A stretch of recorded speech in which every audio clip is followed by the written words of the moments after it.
Happy holidays and welcome back to another episode of What the Forensics. My name is Rebecca and I am joined here again today by the wonderful Journey and Nicole. This week, Nicole is going to start us off by telling us all about the case of the Jonestown Massacre, and Journey will be educating us on the science of forensic toxicology and how it played an instrumental role in the case. I would like to note before we start that we do have a listener's discretion as there are brief descriptions of physical assault as well as detailed descriptions of suicides and child deaths. So without further ado, because this is a very prolific and interesting case, Nicole, I would love to hear all about the case of the Jonestown Massacre. Yeah, for sure. So, because the massacre itself only transpired over the events of I guess over the time frame of a couple hours essentially, I thought I'd kind of do a backstory of who Jim Jones was and what kind of led him to where he was at that time. So he was born in rural Indiana in a city called Crete on May 13th, 1931, to Lynetta Putnam and John Henry Jones. So he was born James Warren Jones, but I guess Jim or Jimmy is a typical nickname of James, which I didn't know. So he was often referred to as Jim or Jimmy. So his mom was a bit of an eccentric lady. She the reports from her and her own personal reports like varied a lot in just the content of it all. So at one point, stories are her name was Lunette. At another time, her name was Lynette, but then she went as Lynetta for the most of the time, and then she would be mad that her husband's family called her Lynetta, and she was like, well, that's not my name. But anyways, oops, I keep hitting my mic. She was an interesting woman. She had two husbands before meeting John Henry Jones. And so when she married John, he was actually old enough to practically be her father at the time. He was a disabled war veteran, and she was the type of woman that wanted security in her life in the sense of, I need someone with money who can support me, and I can just do whatever I want in my life because I have this security. So she thought marrying John would give her all of that, and that was the exact opposite, honestly. He did have some money in his family, like his family was kind of well off, but he himself only had pension checks basically coming in from the military. And aside from that, he was just not in the position to do any work on the farm that was gifted to them by his family. He tired easily. He just couldn't do anything. So she wasn't the most well liked woman in their small town. She made other women quite uncomfortable. She kind of did stuff that wouldn't seem out of the normal today. Like she would smoke in public, not in the private of her home. I guess that was seen as a big no-no. And she cursed whenever she felt like it, no matter who was in earshot, which was quite often.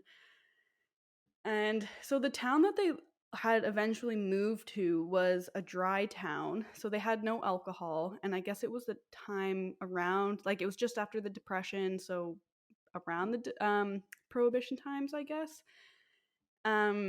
John, so the father, became a frequent at the pool house, but there they only sold coffee and pop. So it's not like they could provide him any alcohol, but he soon came to be known as the town alcoholic. So I don't know where he was getting his booze or who he was getting it from, but that was just kind of the reputation he gained for himself. I don't know if it was just cuz he was very he stumbled all the time with his condition. He just wasn't very cognitively there and they just assumed he was drunk. But he came to be known as the town drunk, and Jim Jones would later say that, actually Lynetta as well, they would say that he was quite an abusive man, but all of the other accounts, they said that it didn't make sense because in his condition, he physically could not hurt or harm an individual to that extent, which I thought was interesting. Not to say that he couldn't, because I'm sure he could find a way, but it was just very unlikely people thought that he could actually do that. And on top of that, they weren't very present in his childhood. So the father wasn't able to do a lot of the chores or work around the house. So again, he would be at the pool hall. And the mom obviously had to make money for the family. So she was often away working. And the rules that she just had in place for Jim just like didn't really make sense. So he wasn't allowed in the house when she wasn't there. So even when he was done school, he wasn't allowed inside if she was still at work. So he would just be like roaming the streets, and he just came to be known as like, I don't know, the Jones boy, and all of the neighbors kind of like took him in and fed him cuz he was always hungry apparently. So that was also great for him. And while he was growing up, he took a liking to all different types of religions, though. So it was said that he would go church hopping. So on Sundays, he would go to multiple different services, like leave midway through, catch another one, leave, and he would do that every week. So he was just very fascinated by religion, and he was especially attracted to the charismatic Christian traditions. And I guess in school, he used to preach in the forest by himself. Like, he got caught a couple times just like standing on stumps and giving these like extravagant sermons to no one.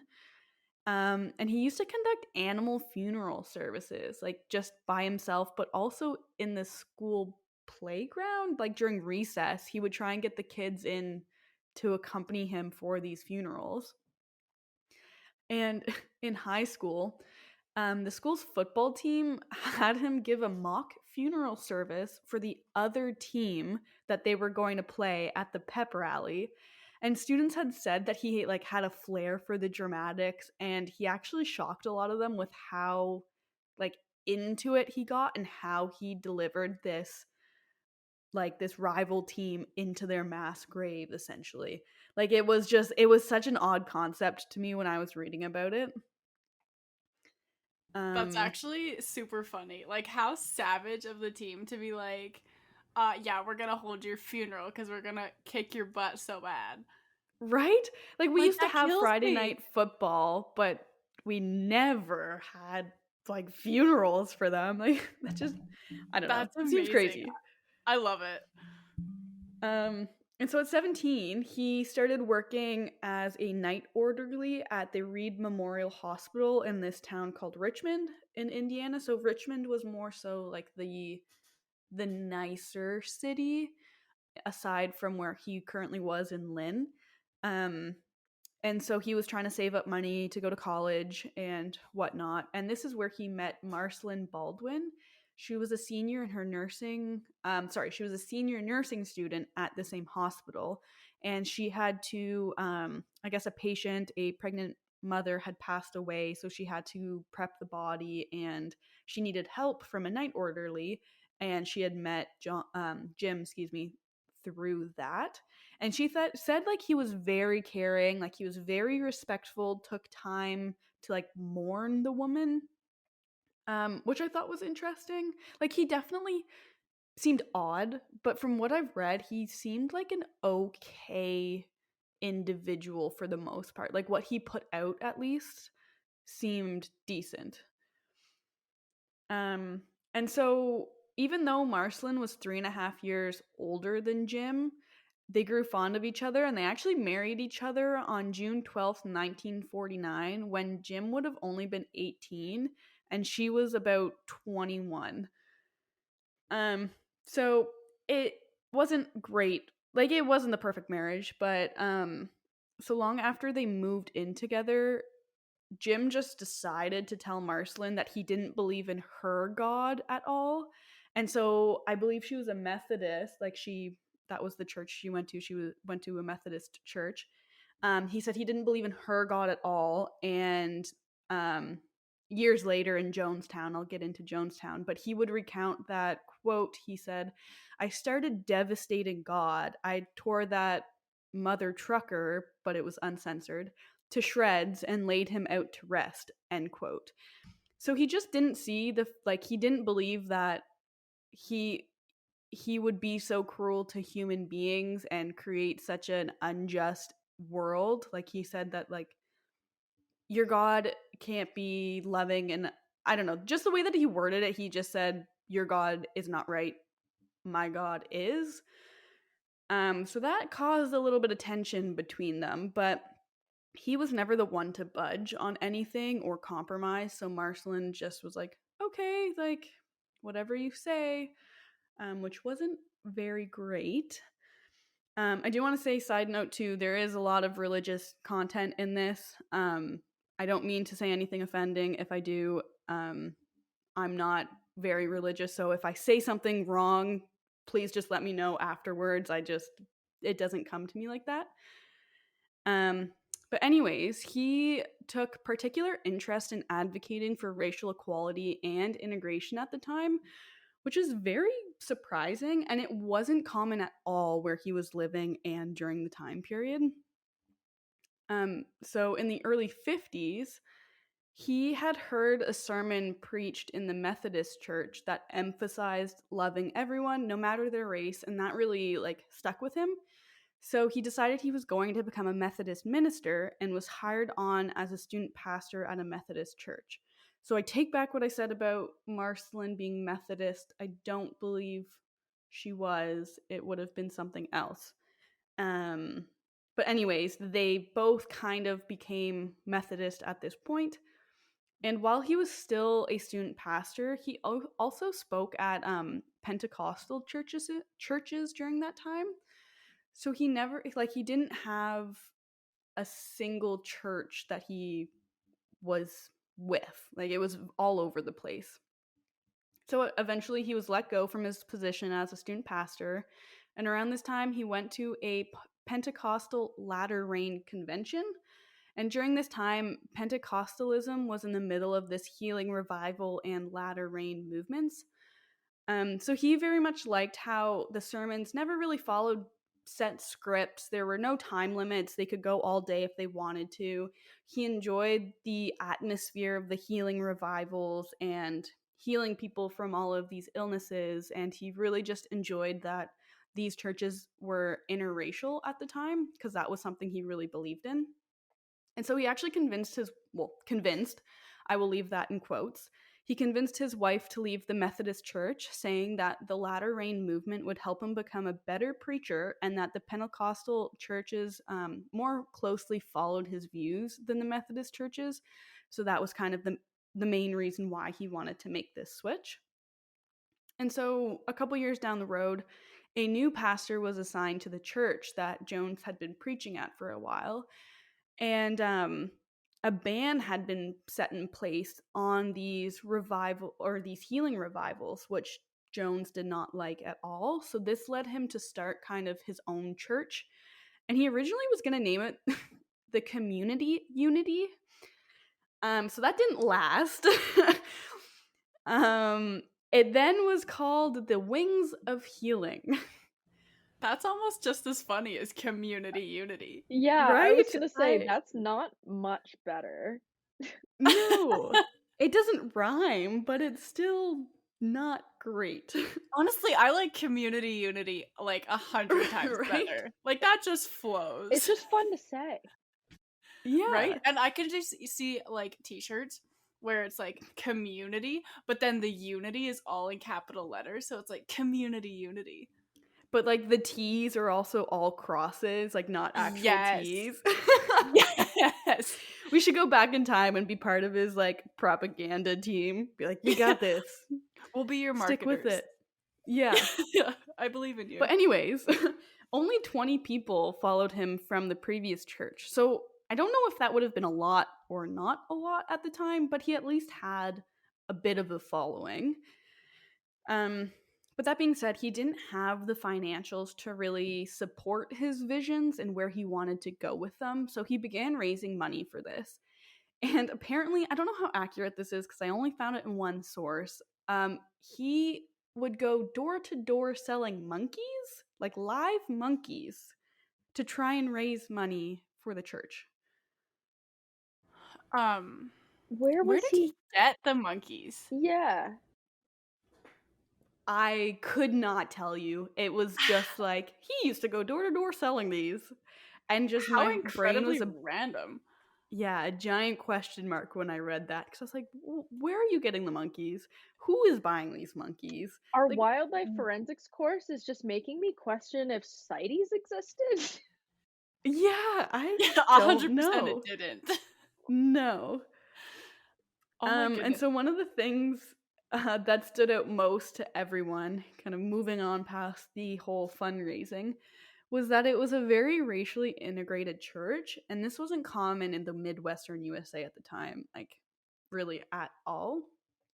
But after organizing and hosting a healing convention in 1956 alongside another reverend, he actually attracted thousands of individuals, and many of whom believed Jones to have very supernatural gifts in healing people. Um, but in one of the sources I read, they all basically said, like, the survivors and his sons were like, no, he was just a con man and a fraud. Like, he would kind of go around the groups listening in on conversations about the people and then writing notes down, and then while he was up at the front, he would call those people out by name and like say their address and say what they will be healed from and all of this stuff. And they were like, oh my gosh, like, no way. But all along he was really listening in. But the wings of healing started to rapidly grow after this, and then it was then renamed as People's Temple Christian Church Full Gospel, but then shortened to People's Temple because that's kind of a mouthful.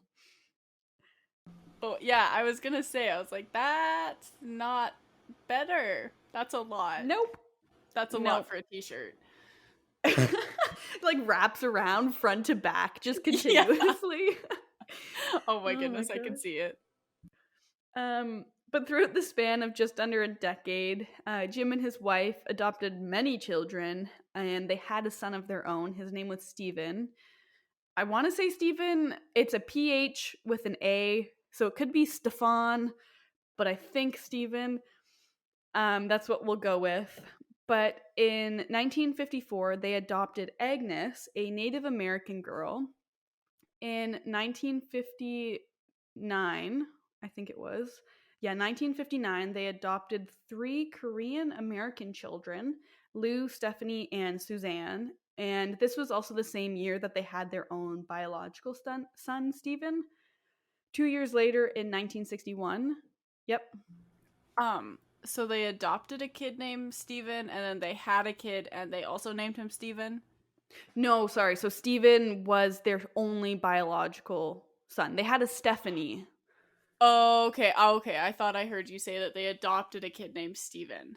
And No, then sorry. oh, okay, sorry. They had adopted many children, and then they had their own son, Stephen. Okay. Sorry. I gotcha. Confusing wording, my bad. 2 years later, in 1961, Jim and Marcelin adopted an African American boy, naming him Jim Jones Jr., and they became the first white couple in Indiana to adopt a black child, apparently. They also adopted a white son named Tim Tupper, whose birth mother was a member of People's Temple. And he also fathered another boy, Jim John, with a Temple member, Carolyn Layton. So I don't know if what happened there, like if he's the biological father of this boy or the father had passed away and he just took it into his own hands to raise this boy with this member. I couldn't find anything on it. But this family called themselves the Rainbow Family. And they hoped that this would show that everyone is equal before God. And this was their way of like spreading it through their church and through the community that they accepted everyone by adopting like 6 not white kids. Oh, okay. So the rainbow refers to the fact that they were not all white. I was thinking it was a great way to tie in the LGBTQ community and how. Yeah, okay, anyway. No, it's the rainbow as in all non-white family members. I see. That would have been smart. I didn't read anything about the LGBTQ community, but you never know. Well, if everyone's equal before God, then they're equal. So Exactly. it works. Exactly. It I works. hope they'd be open enough to consider that in the 50s. I mean, if they were open enough to adopt black kids, I feel like Yeah. they'd be pretty open-minded. Yeah, I never read. I like honestly, in all of the sources I found, like the documentaries, the book that I halfway read, and all of the articles, like nothing came up about it. So I honestly have no idea. It That's fair. wouldn't surprise me That's okay. though. But by the mid 1960s, Jones had moved People's Temple to Northern California, and by the early 70s, they relocated the headquarters to San Francisco. And after the move to California, he kind of drifted away from the traditional Christian teachings and moved towards a blend of evangelical Christianity, New Age spirituality, and radical social justice. So I guess he was very well known to be a communist. So his goal was apparently communism, but he used religion as a way of making it easier for members to like understand and follow and digest communist views, which Interesting. I thought was interesting because that doesn't sound very religious to me, but I Yeah, could be wrong. that sounds more political than religious in interest, but Yeah, I he had like very like socialist and communist views with all of his stuff, which I yeah. So that's good. Off to a great start. Um but he became well known in San Francisco, and I guess he would like weasel his way in with public officials and the media. So he kind of like had their backing on a lot of stuff. And he did actually donate money to several charities, and they would actually run programs to help those who were less fortunate. So they had a lot of um, like suppers and not homes, but like places for people to stay and all of this stuff. And so while the estimates vary in numbers of those who followed or who were a part of People's Temple at the time, it's thought that by 1977 he had gained a following of about 20,000 people, which is a lot more than the 20 people he started with mid 50s. he was a powerful preacher, like in terms of gaining community. Yeah, Yeah, it that's was crazy. insane.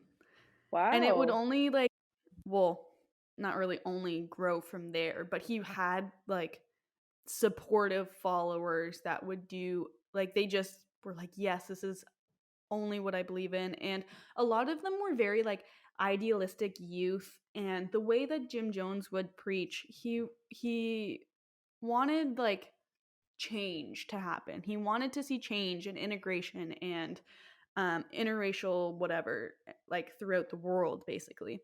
And so a lot of like young people who didn't really know where their path laid in front of them, they followed him because they thought he could provide that path for them, which I thought was interesting.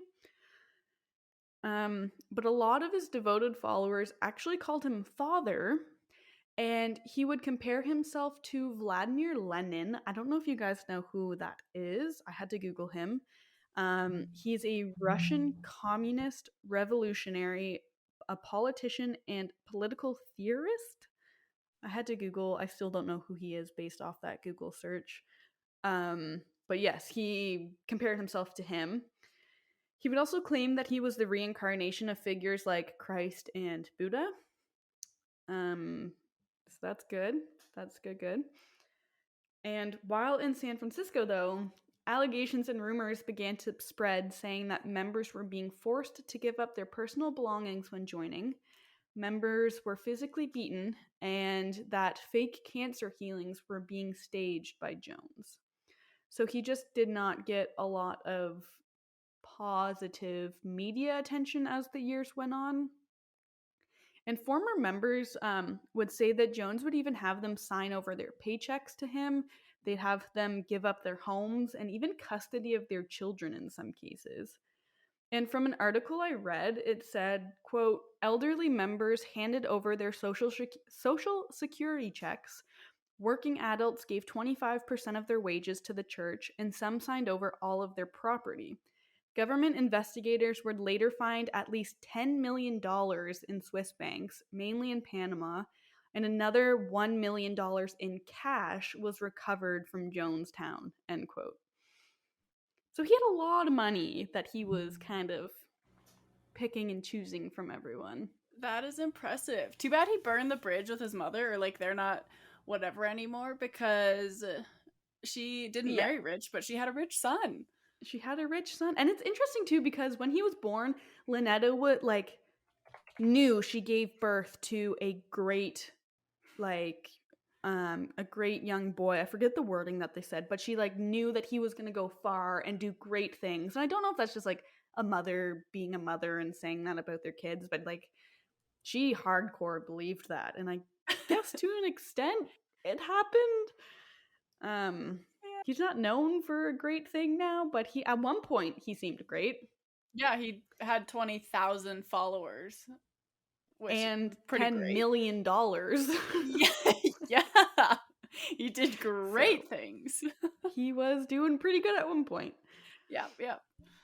So his response to all of this negative media, though, and all of this attention was that they should once again move headquarters to Guyana. I hope I'm definitely not pronouncing it right, but I'm going to go with Guyana. And it is the only South American country that has English as its official language.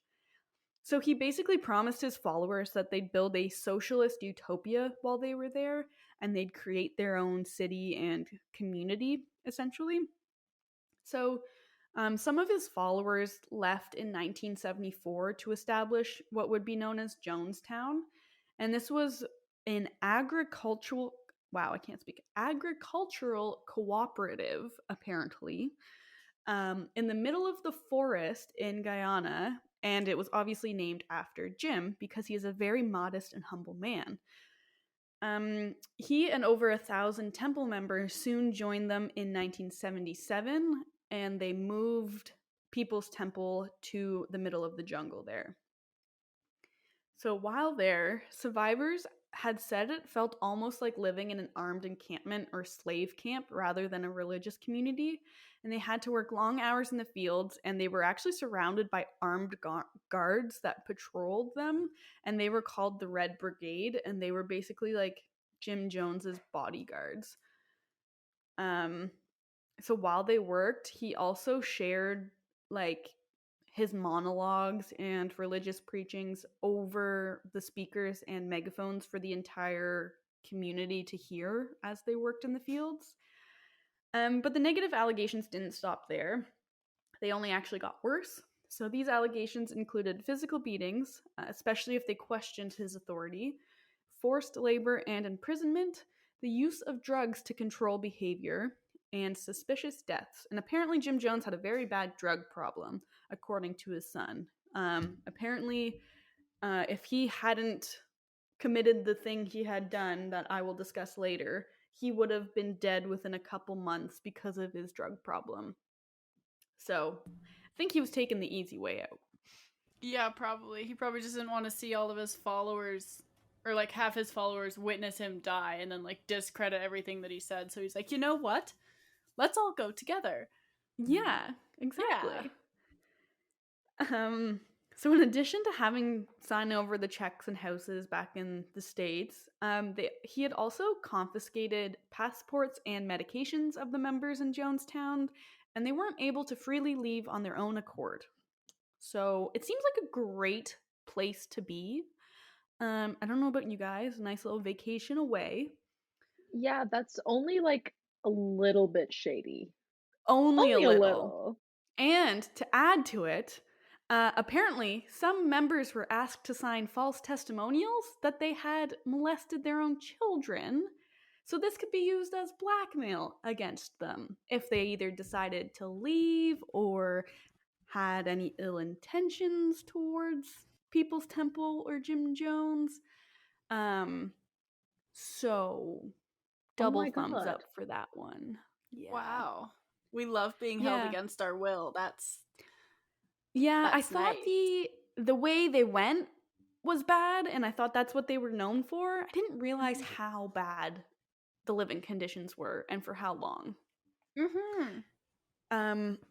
But he had created an atmosphere of fear, obviously, in Jonestown to control his members.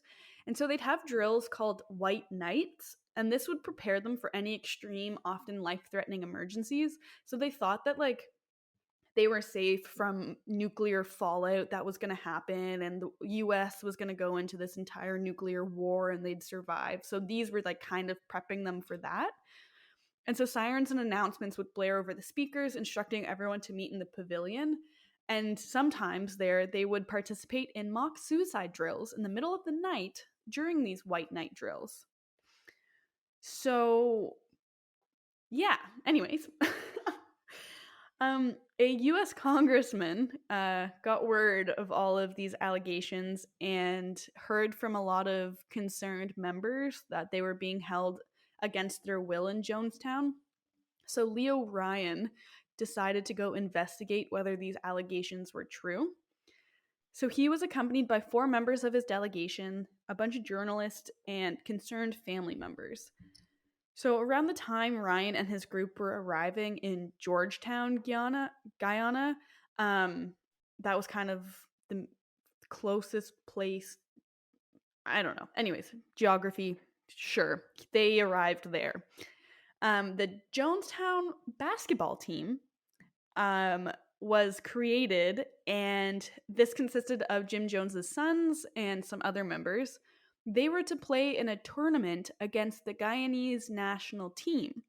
So they were also in Georgetown because they had a tournament that same weekend or over those same few days. So Jones was originally against them going to play since he knew the congressman was going to be in town. But the mom, Marcelin, made sure the boys left to go. And so when Stephen Jones, like, I watched a documentary, he says when he looks back at it, like, his mom most likely knew that this would have been their last goodbye. So it was a very emotional goodbye for them. And so in Georgetown, the basketball team was staying at a house that People's Temple owned. And so this acted as like a way station for people coming into Jonestown. So they were staying there, and the congressman basically met them there, introduced himself, kind of made his way in. But Jones originally, like Jim Jones, originally was denying them entry into their encampment or their town, I guess. I don't know. And they even had members sign a petition to prevent him from coming in. I don't know what that was going to accomplish, but they all signed a petition. And after some negotiations, though, because they got a lawyer involved, Jones allowed them to come in, and he had all of the members rehearse what they were allowed to say when Ryan was present. So they had like however many days in preparation, going over everything they could say. Jim Jones was like questioning him on questioning members on a whole bunch of stuff, making sure they got it right. And upon their arrival, they were surprisingly welcomed with dinner and a full night of entertainment, which I was kind of shocked by, but I guess you kind of have to put up a good show at that point. So while they were there, though, several members quietly approached Ryan and the members of his party asking for help leaving Jonestown. So there was an individual, his name was Vernon. He remembers like writing a note trying to pass it to a member of his party, thinking it was the congressman, because the congressman hadn't been introduced at the time, but it actually wasn't. So he thought like his life flashed before him basically, and was like, oh great, someone found out I'm trying to escape. But it turns out like whole families and like over a dozen people were trying to leave Jonestown, which kind of set something off for the congressman. So the next morning, many of them packed their bags and planned to leave with the congressman. And he was originally going to stay behind and wait with the other defectors since there wasn't enough room for everyone on the planes they had taken. So he was going to stay, wait for another plane to come back, and then he would take them to go. But while he was in the pavilion and while everyone else was kind of packing up in the truck, Leo Ryan, the congressman, was attacked by a member of People's Temple with a knife. And that was kind of his deciding factor. He was like, yeah, I think I'm going to go with the rest of them. Don't want to stay because of that. So he went. But as they were just about to head off, a last minute member joined them on the truck, saying that he was a defector. People had their suspicions, but whatever. He went with them. He left. So they left and they arrived at the airstrip. They began loading the planes, searching everyone to make sure they had no weapons. They were actually met with a truck full of several armed men from Jonestown, and these men began opening fire at the airstrip. Or at the airstrip. I don't know why I added a T to that. Some people were already on the planes and they were about to take off, but a cultist named Larry Layton, he was the one who jumped on the truck at the last minute. He managed to sneak a gun onto the plane and he began shooting the others on the plane. So he wounded 2. I don't think he actually killed them before he was subdued by the other members. But yeah, so they all got off the plane. Leo Ryan, a reporter and cameraman for NBC, a photographer from the San Francisco Examiner, and a female People's Temple member were all killed on the airstrip because of the gunfire. And the gunman had actually gone back and like reshot them to make sure they were dead.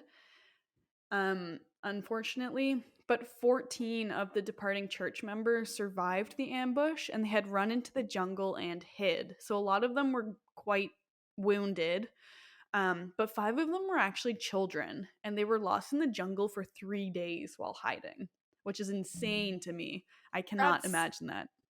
That's so sad. Yeah. Thankfully, I don't think they were injured, but they came back the next day, I want to say, to obviously see what had happened. So while they were there, the kids were still hiding and lost in the jungle, which is terrifying to me. Yeah, that's so sad. So the truckload of gunmen had returned back to Jonestown, and Jones had called for their final white night over the speakers as they were coming back. So he told the members that American soldiers were going to come for them now that the congressman was killed, that they were going to kill and torture the rest of the temple members. And he said that America no longer wanted them because of the congressman's murder. And so he used this to fuel their belief in everyone, basically, that taking their own lives meant saving themselves. He said that basically it was the best way out, and essentially in the less painful way out. So everyone, after they were ordered to meet in the pavilion, he told them they were going to commit a revolutionary act, and that revolutionary suicide was the only possible outcome. So large shipments of potassium cyanide were brought into Jonestown a couple days prior to this event. It was on November 18th. And they had mixed the potassium cyanide in with Flavor Aid, which was like a powdered juice mix, and with a whole bunch of tranquilizers. And surprisingly, it's not Kool-Aid, even though don't drink the Kool-Aid is what came from this whole massacre. It's false. It wasn't Kool-Aid. It was Flavor Aid. Still similar, though. Same concept. But he somehow acquired a jeweler's license, and that was how he was able to get these large quantities of potassium cyanide. How he did that, I'm not entirely sure. But regardless, he had these quantities and he had created like buckets full of these mixtures.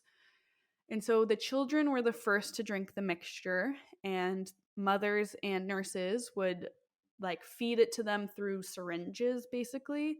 And if they didn't voluntarily take it, they were forced to drink it. So unfortunately, the children were the first ones to die out of the community. And the remaining members lined up to take a cup of the mixture to drink. And if they protested, it was either injected into them by needle or they were restrained and forced to drink it. Marceline initially, so the wife and mother, initially resisted and had to be physically restrained. But after the last child died, she saw no point of resisting and drank the mixture anyways. So out of all of the temple members, Jim Jones didn't even drink the poison juice. He decided to have one of his members shoot him in the head with a single gunshot wound, single bullet, and that's how he went out. But over 900 people died that day. It was 917, I believe, 16, and almost 300 of those were children. So only, yeah. And I was going to put a picture on our source page, but I don't think it's for everyone to see. If you look up, obviously, Jim Jones and People's Temple and Jonestown, there is a terrifying bird's eye view image of the compound, and it's just littered with bodies on the ground. Like, it's terrifying to see. It's horrific.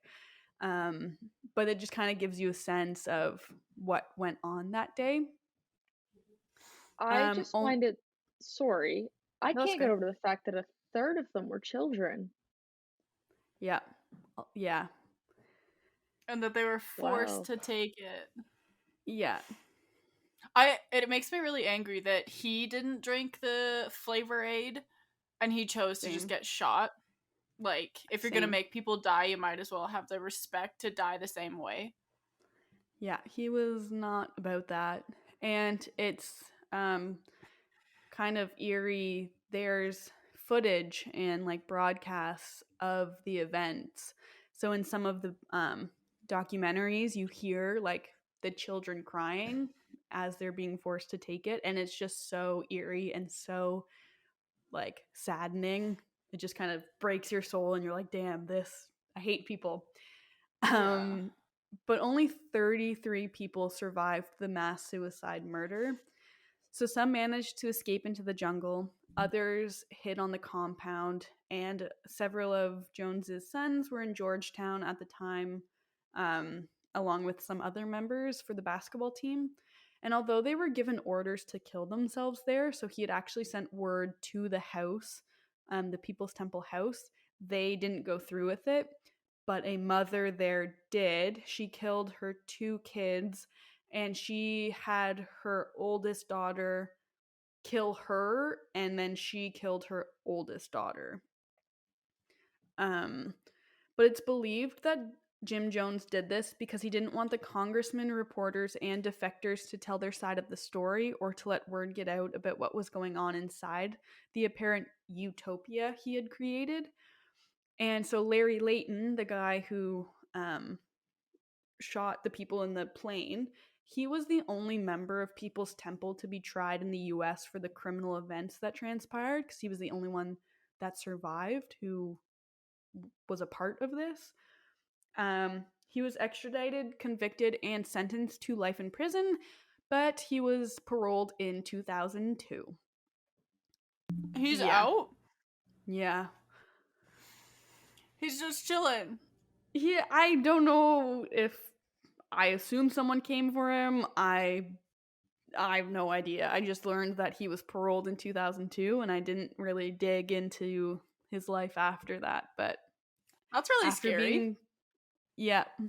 after being like sentenced to life in prison in 1978, he was out in 2002. Was he charged, with a war crime or like terrorism?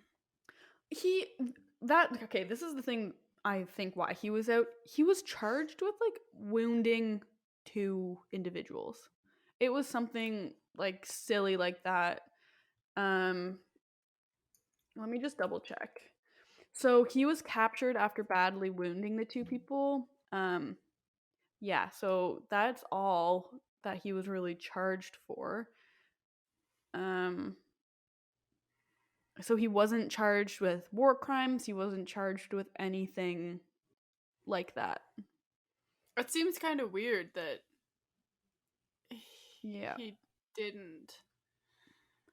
No, I think he should have, but it's kind of too late now to go back. But unfortunately, yes, he was paroled in 2002. And nothing remains to this day of Jonestown anymore, except the remnants of a small rusting garden tractor, apparently. All of the buildings have been demolished, and the jungle has reclaimed the space. So prior to the terrorist attacks on September 11th, 2001, this mass suicide murder in Jonestown was the largest loss of US citizens in a non-natural disaster, Oh my goodness. which is baffling. And I That's know I've been ranting for, not ranting, but talking for some time. But I found this like a website one of the survivors had created, and he talks about all of his stories and stuff like that. And he kind of went into his name was Tim Carter. He survived it. He posted this article called "Murder or Suicide: What I Saw," and so he basically talked about what the numbers were with who actually committed suicide and who took their own lives, or who were forced, and like how Jim Jones basically coerced them to do this. Um, but he had to go back to Jonestown to identify the bodies 2 days after the massacre, and he oh had my noticed, goodness. yeah, and at that point nothing had happened to the body, so they were just out in South American heat for 2 days, and he just said it was like as traumatizing as the day that he witnessed the massacre, I can't even imagine. That's terrible. especially having to identify them all. Like, Right? It's get so someone, fresh. So yeah, fresh. Like use pictures or something. Like you don't need to bring him back to the scene. yeah. Anyway, sorry, continue.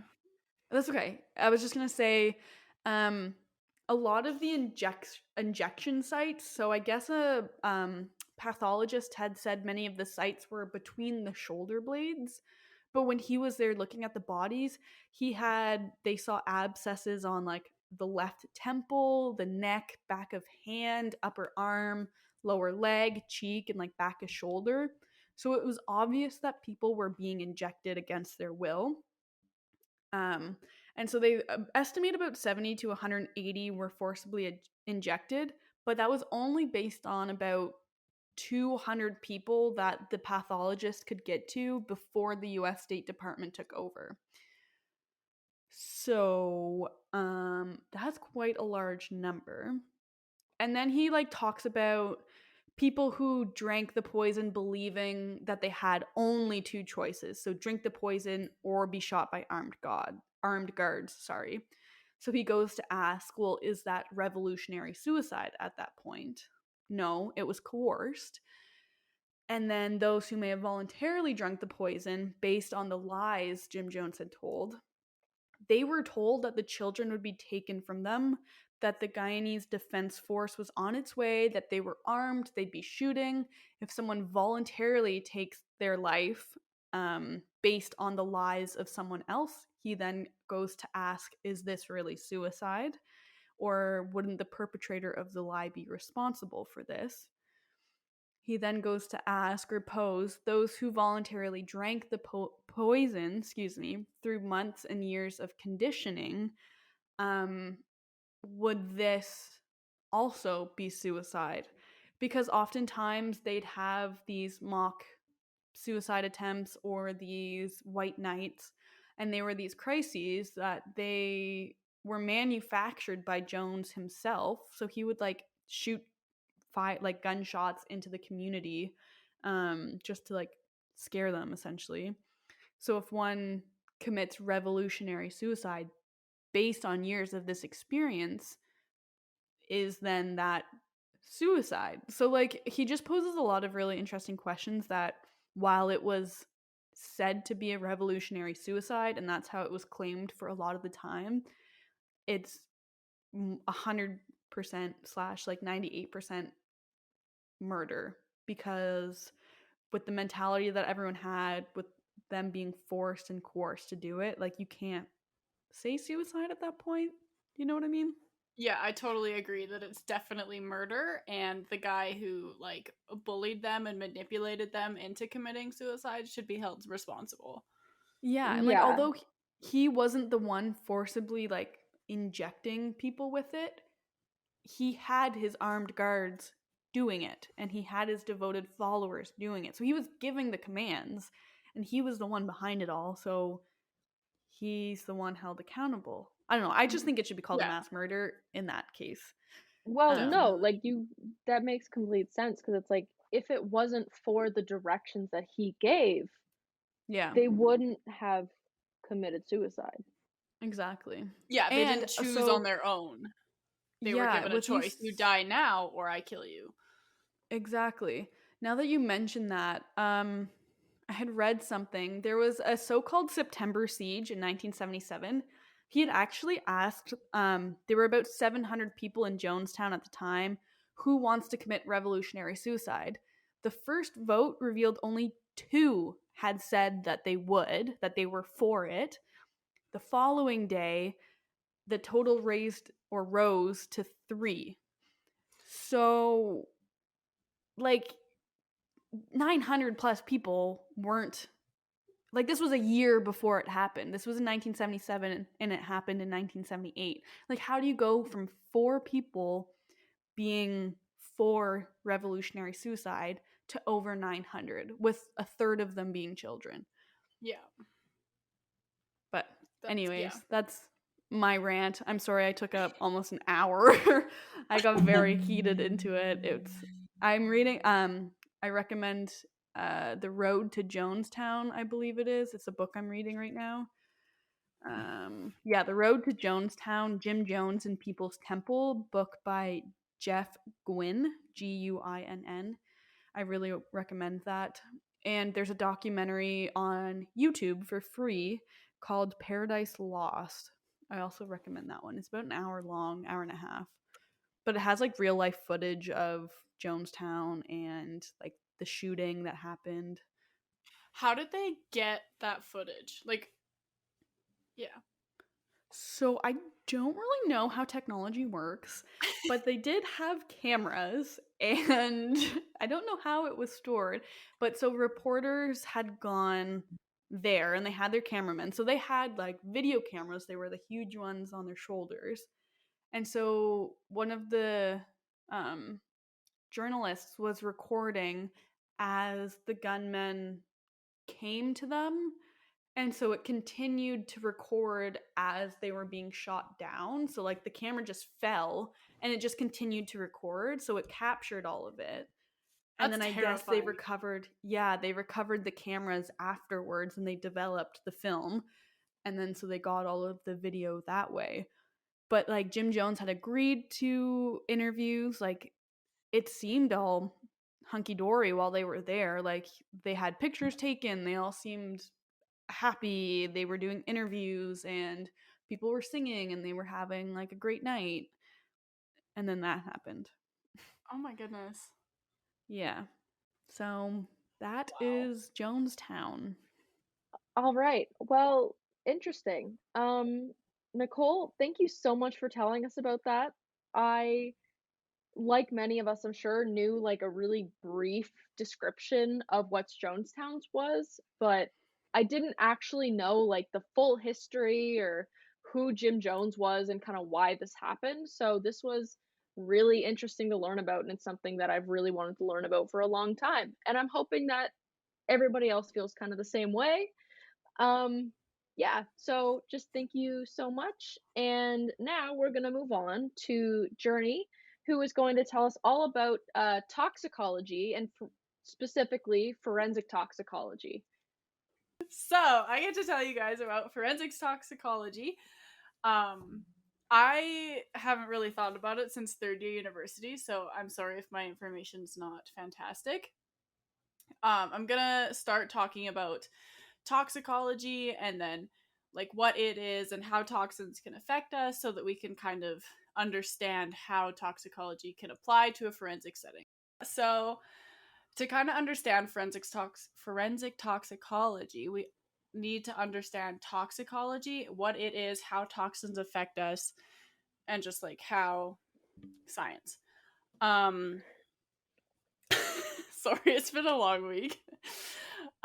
So toxicology is defined as the study of adverse effects of chemicals on living organisms. And within toxicology, there are kind of 4 things that we're trying to understand. And they are, we want to understand the biochemical impact of chemicals on living organisms. We are looking to diagnose and treat the exposure to toxins. Toxicology studies dose response relationships and also studies factors that influence toxicity. Toxicology isn't really a new idea, as poisonous things have been around forever, or roughly 1500 BC. Poisonous materials are separated into 3 different categories, which are plant, animal, and mineral. And in the 15th century, there were certain professions that had a higher risk of poisoning. And so one of these professions is a hat maker, due to their exposure of mercury that is used to cure hats. And so their vapors kind of resulted in a Mad Hatter, which is kind of where we get the Mad Hatter from Alice in Wonderland. He's a very accurate depiction of people who build hats, hat makers, being exposed to mercury. So, like, after their chronic exposure, they show signs of mercury poisoning, which is tremors, shakes, slurred speech, and hallucinations, which I'm not very familiar with the Mad Hatter, but that sounds about right. And so Paracelsus is the father of toxicology. And so he kind of pioneered the use of minerals and other chemicals in medicine.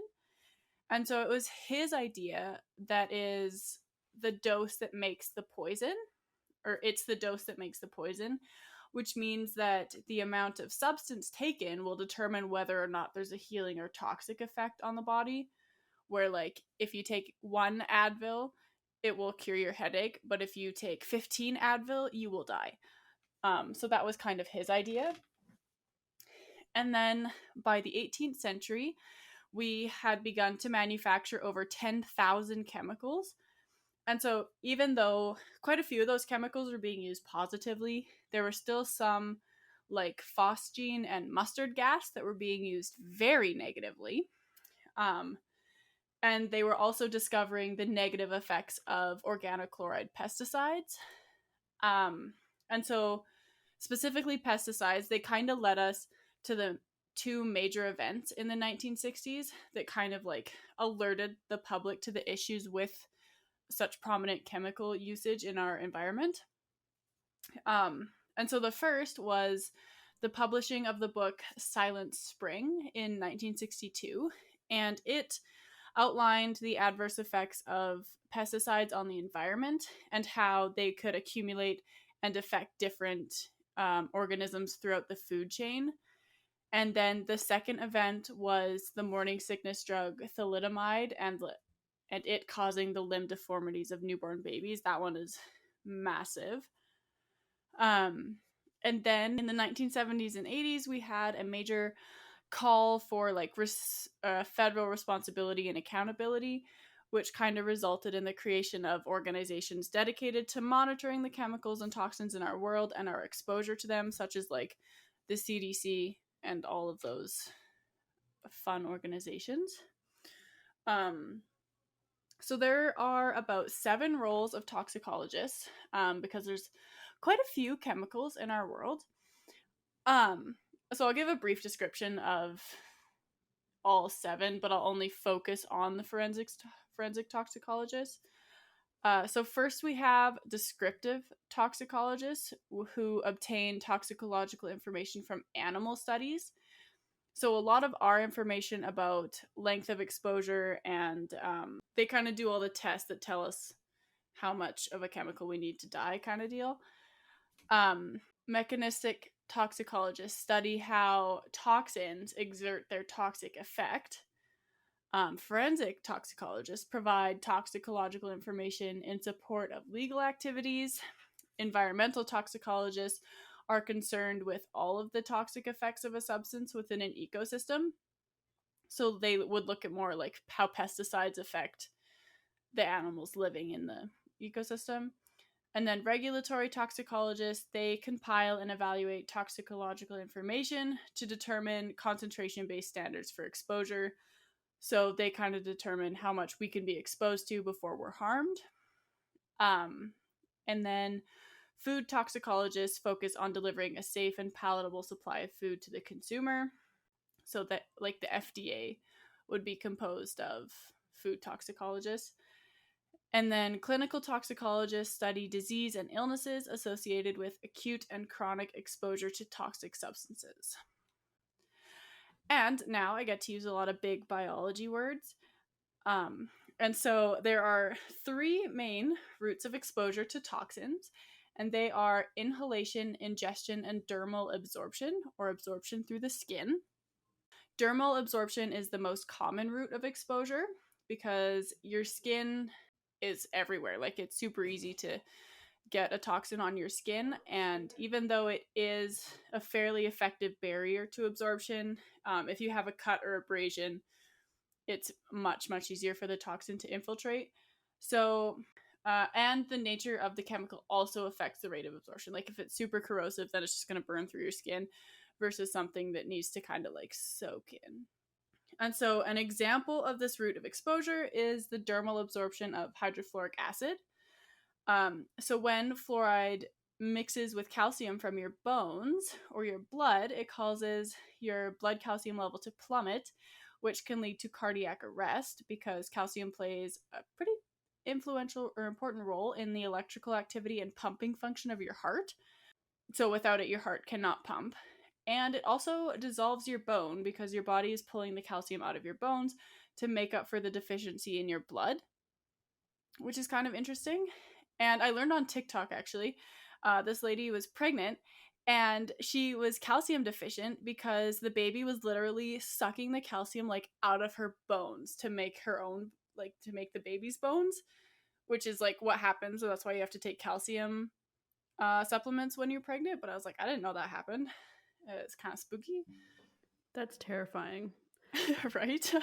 I also love TikTok is like the only source of information I get now aside from my university courses, and it's literally the only reason why I'm alive right now.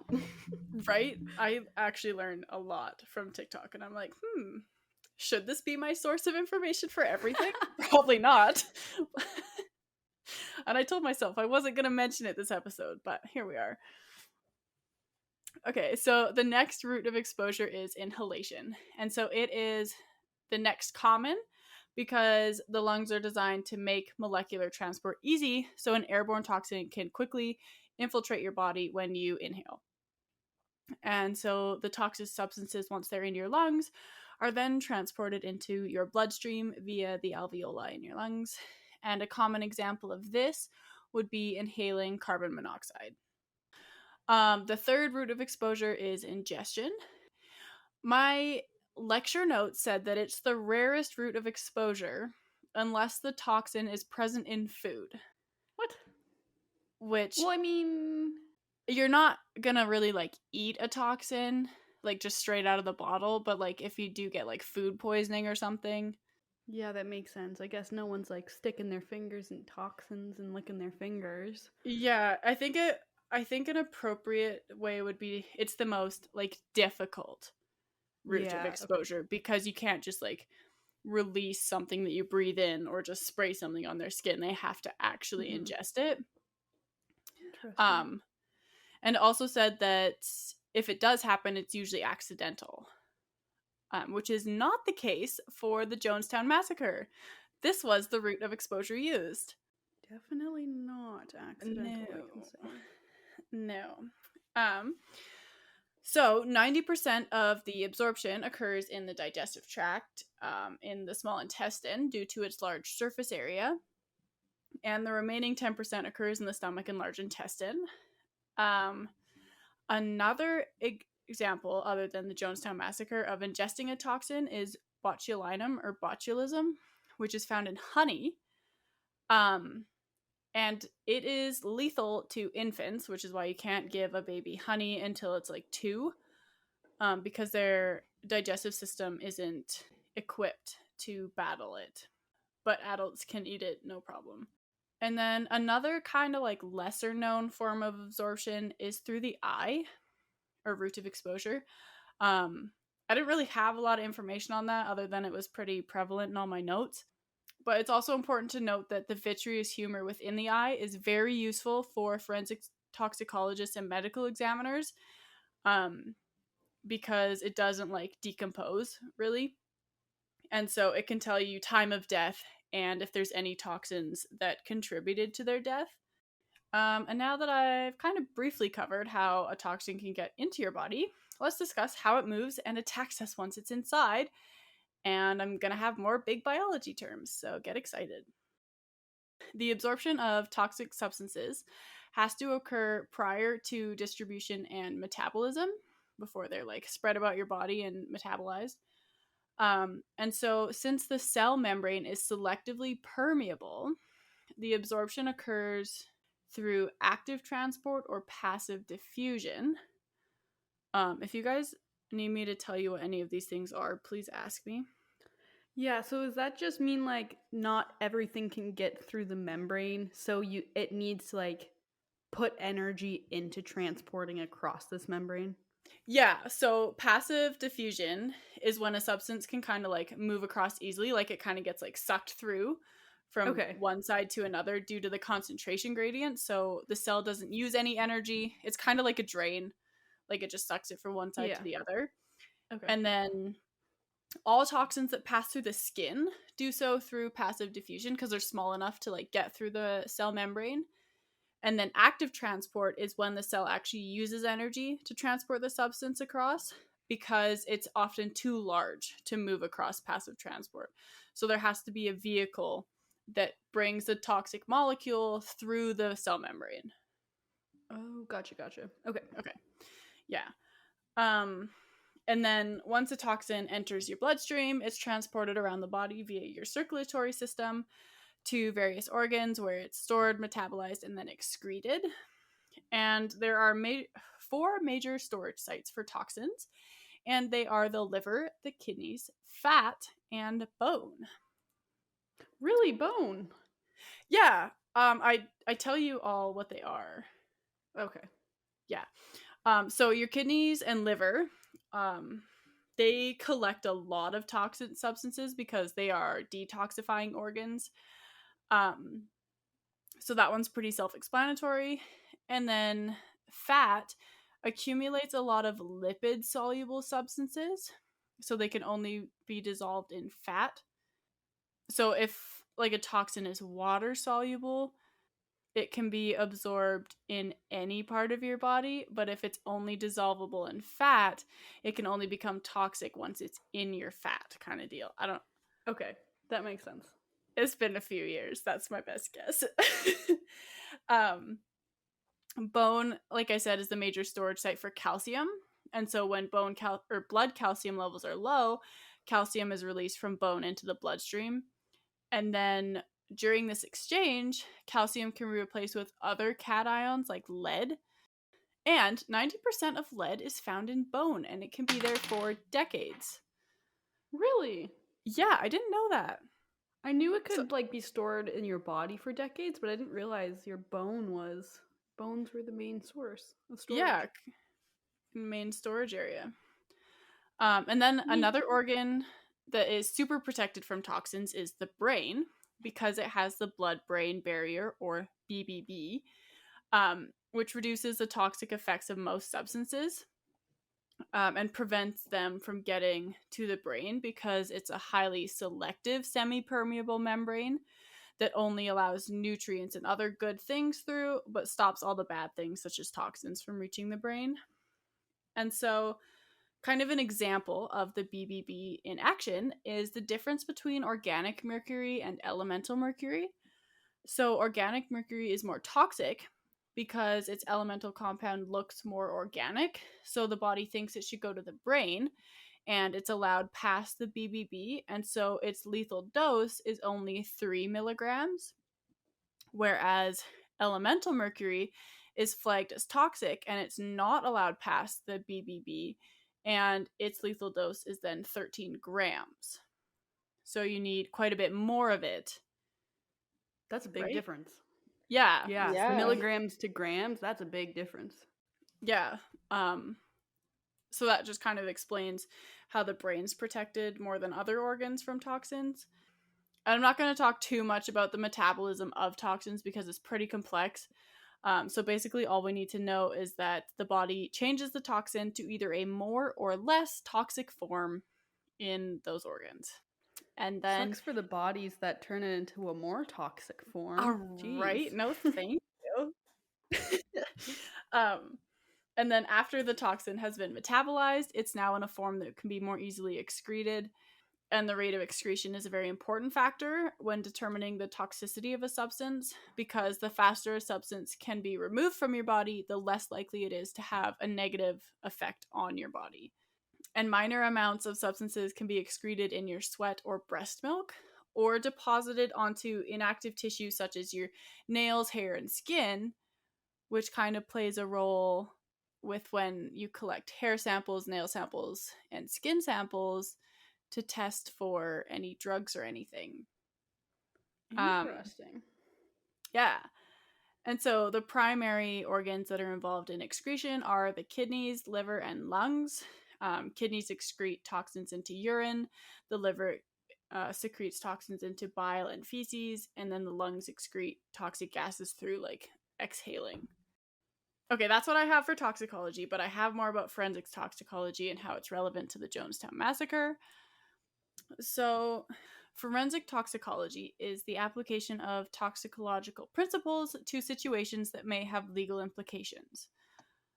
And a brief history of forensic toxicology.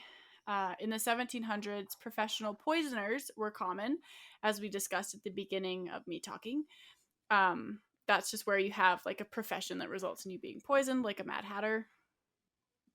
White arsenic was also very common in the 1700s, and it was known as inheritance powder because you could slip a little into your parents' or partner's drink and inherit a lot. And its effect mimic cholera. So basically, you die of diarrhea. Oh. Oh, Not what you want. no. No, that's not the way to go. So in the 1800s, there was a famous trial of Marie Lafarge, who ordered arsenic for a rat problem and then just put it in her husband's food and killed him, obviously. And so that was the first case where forensic toxicology was used, and it was the first time that a chemical test was then used to confirm a toxin present in the body. Oh, neat. And the father of forensic toxicology, Matthew Orfila, was actually a part of the Lafarge trial. He kind of verified that arsenic was present because the main scientist did a test for it called the Marsh test, which is actually pretty cool. It's a really, really interesting test because it's super sensitive to arsenic. There doesn't need to be a lot present for it to like indicate it. But obviously in the 1800s, it wasn't as good as it was today. So this Orfila guy just kind of helped out. And in the 1800s, there was also an increased development of chemical analysis methods and increased abilities to isolate and purify natural compounds. In the 1900s, there was a lot of developments, but none that were really like as groundbreaking as in the 17 and 1800s, as far as I know. And so within forensic toxicology, there's kind of like three primary areas of interest that it can be used in, and they are post-mortem drug testing, so testing for anything after you've died, workplace drug testing to test if any of your employees have done drugs, and then contraband materials, so that would be like testing a suspicious powder to see if it was heroin or cocaine or just flour. And so the best bodily fluids for analyzing are gastric contents, bile, liver, urine, hair, and vitreous humor, which makes sense because all of your toxins are being excreted into those things. And then once the forensic toxicologist has finished their analysis, they then have to infer what their findings mean. And so they have to find out the route of administration and whether the amount of toxin present was enough to cause or contribute to death. And the highest concentration of toxins are usually found at the site of administration. And so if there was large amounts of toxins in the gastrointestinal tract and the liver, it would indicate that the toxin was ingested. So probably with the people of the Jonestown Massacre, if they had examined their GI tract and their livers, they would find that there was a lot of potassium cyanide. Whereas if there was high concentrations in their lungs, then it suggests inhalation, like inhaling the toxin, and then high concentrations in the tissue surrounding like a dermal abrasion suggests an injection or dermal absorption. And so for the individuals who were injected with the potassium cyanide, they would have, like Nicole mentioned to me, I think not on here, that there was like abscesses and stuff at all of their injection sites. So this would be like where they would test for that toxin. That's pretty much what I have for forensic toxicology. I feel like we were kind of missing a lot because we learned this with forensic chemistry and forensic parasitology. So it was kind of hard to give a background without keeping you guys here for like 3 hours. But I did find some information on cyanide specifically and how it affects the body and how a forensic toxicologist would kind of be able to determine death by cyanide poisoning. So cyanide is a very famous poison, and it can refer to any chemical that has a carbon-nitrogen bond, and it can be found in almonds, lima beans, soy, spinach, some medications, and it's even naturally made in our body. However, the deadly forms of cyanide are sodium cyanide, potassium cyanide, hydrogen cyanide, which is Zyklon B from the Holocaust, and cyanogen chloride. And so potassium cyanide I'll talk about specifically because that's what Jonestown or Jim Jones used. And so it was like a crystalline salt, and it's very, very toxic. It's also extremely soluble in water, so it would be really easy to dissolve in flavor aid.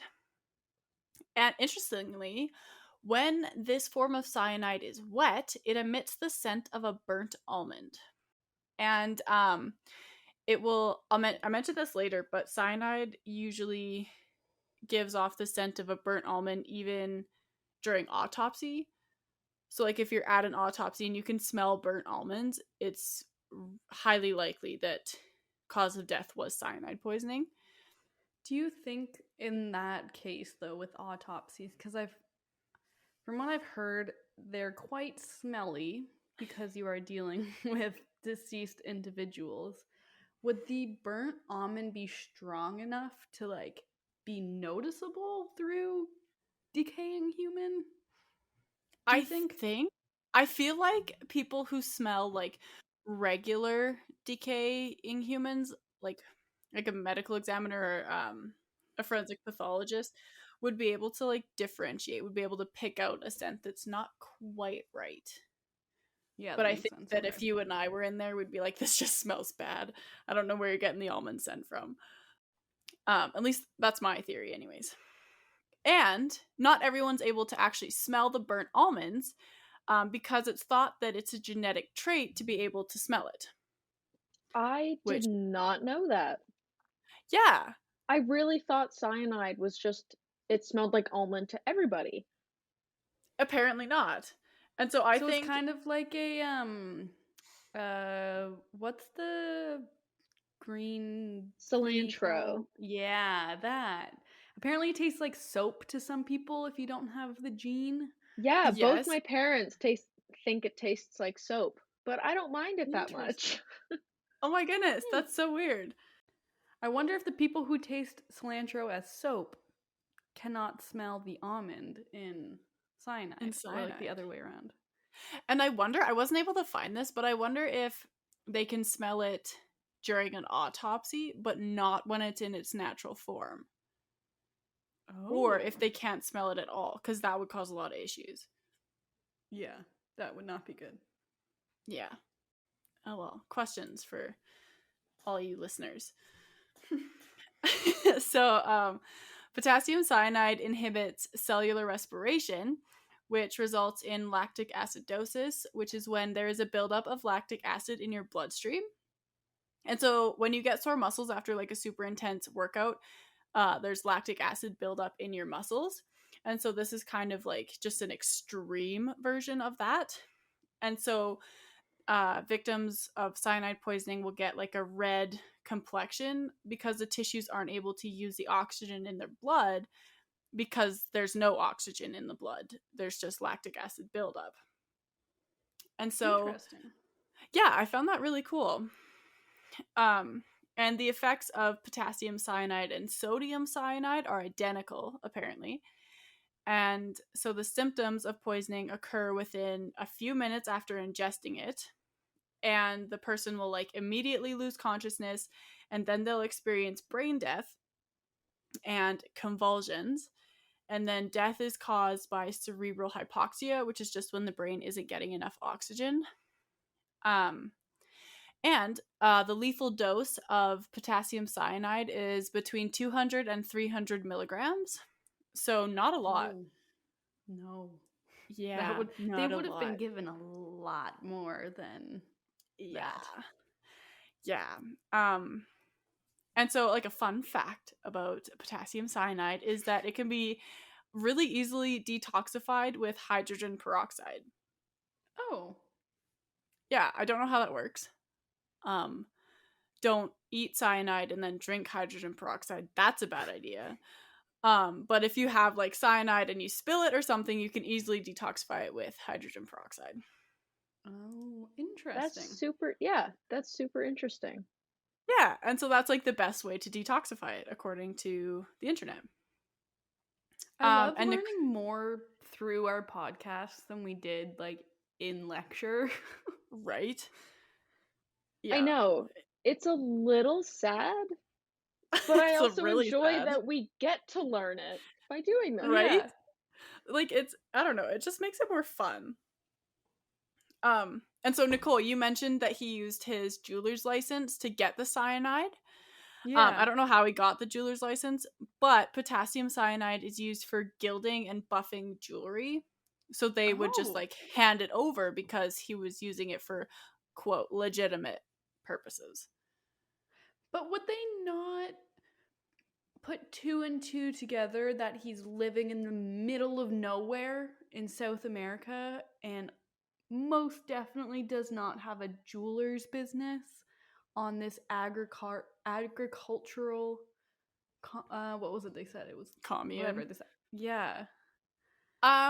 He must have falsified some other documents. Or maybe they were just like, well, hey. What would his mailing address be? He might have had it. Go get it?